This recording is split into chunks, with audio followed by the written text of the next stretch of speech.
Hello, in this video we are going to create a new plan endpoint with our Dual KPI extension, which enables you to work with two key performance indicators. There are only a few differences between adding a new single KPI endpoint to adding a Dual KPI endpoint.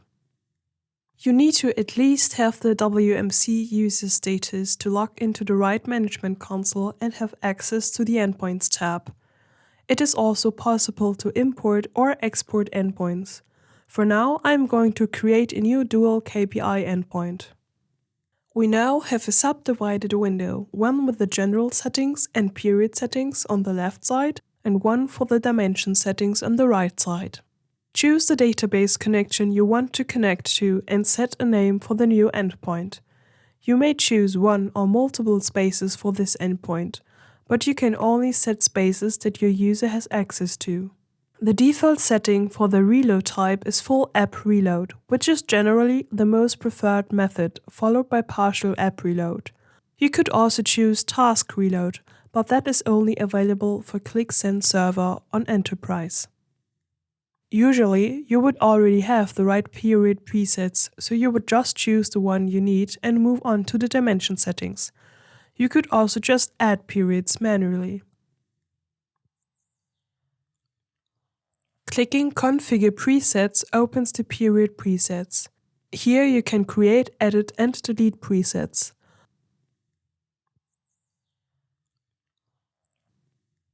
Now, moving to the dimension settings, I can finally add all the dimensions my table will have. These will later be the dimensions lists on the left side of the right plan module. Every dimension will automatically be primary key of type string in the database table.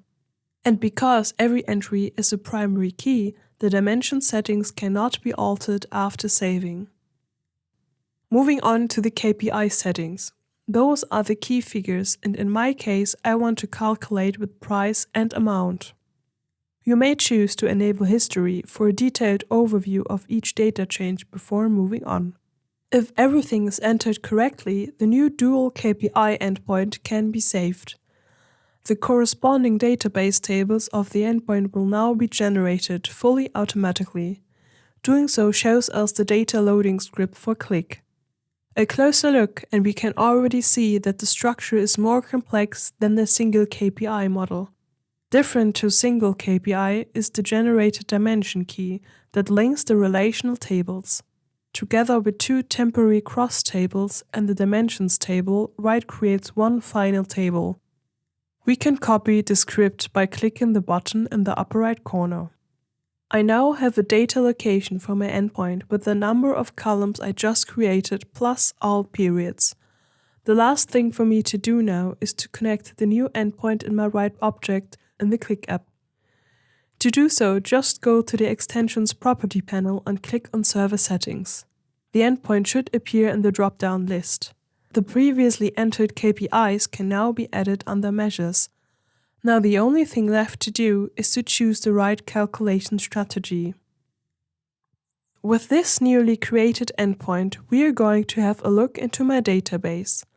In this case with SQLite Studio. The structure will always be the same. It doesn't matter if you use MariaDB, PostgreSQL or any other database management system. In general, the table names follow a simple pattern. The W represents write and the following letter the extension, E for edit and P for plan. The following is the type of table and lastly the name of the endpoint. To differentiate single KPI and dual KPI plan endpoints, Dual KPI endpoints have the phrase multi-KPI between the first two letters and the table type. With the insight into the data tables, we can now see how different and more complex Dual KPI is compared to single KPI. We have 6 different tables to one Dual KPI endpoint: data, dimensions, KPI, periods, years, and age data. The data table holds the most current data and every period per KPI. Additional to that, it also has columns named dimensions ID, deleted, version, changed by, updated at, and different to single KPI, the ID. The ID is important for our relational data model and works as key. The other additional columns are needed to track changes by whom it was saved, when it was saved, and the current version.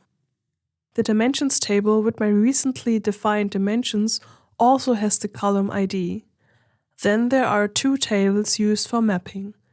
The KPI table, which has two columns to save the names of the KPIs, and the periods table, which saves the names of the periods. Next to it is the years table that stores the plan ID and years combinations. There's also the history table, multi-KPI H data. While this table is also generated during the initial endpoint creation, it does not hold any information until Enable History is switched on. This setting is usually disabled because it creates a lot of data that is in most business cases not valuable. Instead, users use the Create New Budget functionality to create different versions of planning scenarios. This sums up the basic information you need to know about the right Dual KPI data structure. For more information, please check out our right YouTube channel or have a look into the right manual.